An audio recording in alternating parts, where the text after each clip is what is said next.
So now, meanwhile, a section of leaders in the government were quick to defend the fuel price hike as Kenyans decry the high cost of living.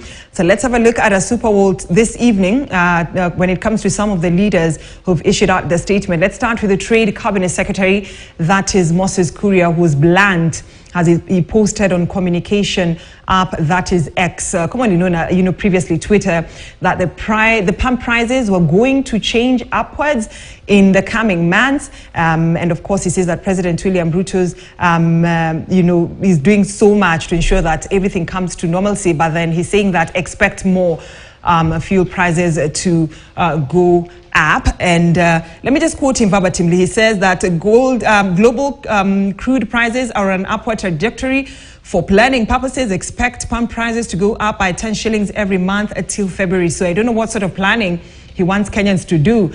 And then let's also have a look at President William Ruto's economic advisor, David Ndii, who engaged a number of Kenyans on X, warning Kenyans of tough times ahead due to what he termed as dwindling economic fortunes. And let me quote him. He says that this expectation that Kenya can abuse credit for a decade and the same people can make consequences go away painlessly just because there was a game of musical chairs we call elections. Are we sober? I told you 2 years ago Kenya was in a receivership. Nothing has changed. Reasons as to why fuel prices is up. Now, in another post, David Ndii goes ahead to say that maybe better, maybe worse, who knows? We do what we think can work. If it doesn't, too bad. Doctors lose patients all the time despite their best efforts. So, trying to put a relationship between the Kenya Kwanza government and the medical fraternity. Now, Dennis Itumbi, says one of the Kenya Kwanza insiders says that through his official X handle also justified why the fuel prices were high, and this is what he had to say. Actually, say that most capitals in the world are reporting a record rise in fuel prices. Here are some of the headlines world over. It is a global issue. # system ya facts. So now he's posted there saying that it's not only Kenya that we are witnessing that high prices of fuel. It's a global problem. But of course, despite what insiders of the Kenya Kwanza administration have to say, the opposition has spoken, Kenyans have also spoken.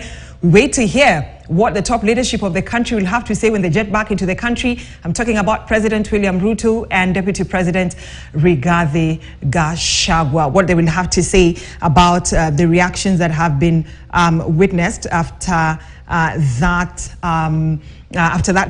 that reaction. But then now the authority that is in charge of actually issuing the fuel prices, that is IPRA, it has defended the move by saying that those prices that you're seeing, the ones that were given, 211 shillings for super petrol, 200 for diesel, and 202 for kerosene, the prices are inclusive of the prices are inclusive of the 16% VAT in line with the provisions of the Finance Act 2023, the Tax Laws Amended Act 2020, and the revised rates for excise duty adjusted for inflation as per legal notice number 194 of 2020.